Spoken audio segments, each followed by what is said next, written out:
We have more and more people who are working harder and harder, and yet they can't afford a safe place to call home.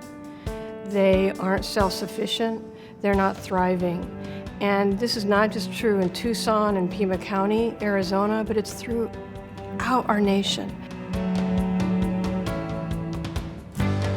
The biggest narratives in our country right now are about income inequality, about the middle class squeeze, and about how we create opportunities for people in lower incomes to realize the American dream.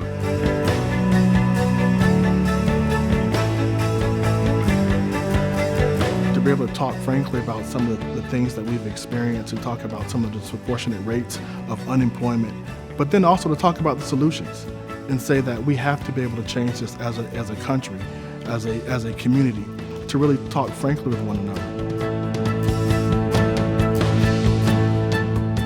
We can't do everything for everybody, so we have to focus. For us, collaboration means that I do affordable housing.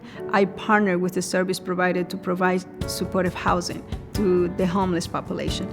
I don't have the resources to provide the medical and clinical caseworkers that they have, so they provide that to my families. So it's our families. They bring the resources for the social service piece. I'll bring the resources for the capital improvements.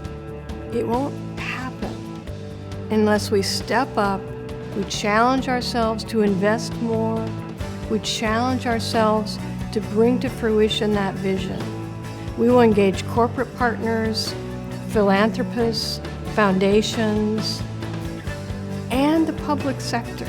You know, it's about also talking about, we just got out of this massive financial crisis and we're talking about recovery, but we also need to talk about lessons learned. What got us into that place?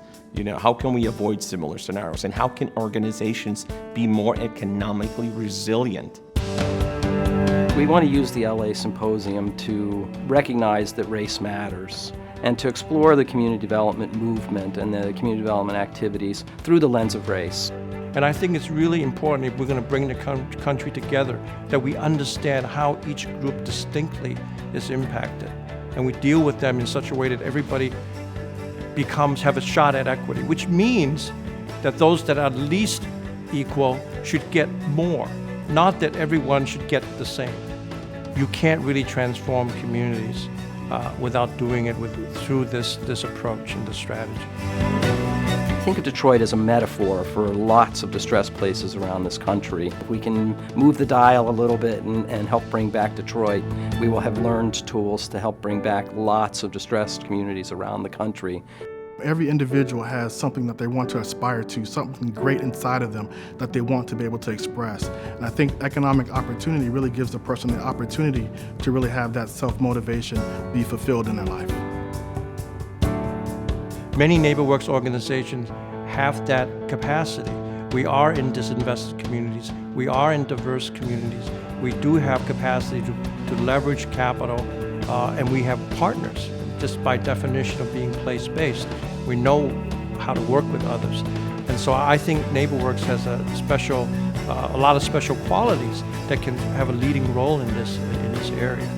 I mean, that's part of being in the NeighborWorks network, is that peer-to-peer exchange, learning from each other, best practices. You know, I've learned a lot through my peers. I learned a lot through the technical assistance I received through NeighborWorks America. But that peer-to-peer exchange, that sharing of information, has helped me even build bench strength in my organization. And deepening your bench strength in an organization helps you become more adaptable, more resilient. You know, you're able to go ahead and respond to more community needs that are related to your mission. There's a renewed kind of sense of purpose for me, coming out of the unrest that we've had in this country in the past year, the difficulties in Ferguson and in Baltimore, hit me personally hard, and I realized as a leader at a national nonprofit in the community development field that we need to have a voice in this, and that we have some of the tools at our disposal to do this work better. Creating economic opportunity could be one of the most important goals that we as a nation face at this time in our history. So we need to challenge ourselves to step up and invest, demand performance, engage with each other, and create that community that we want to be a part of.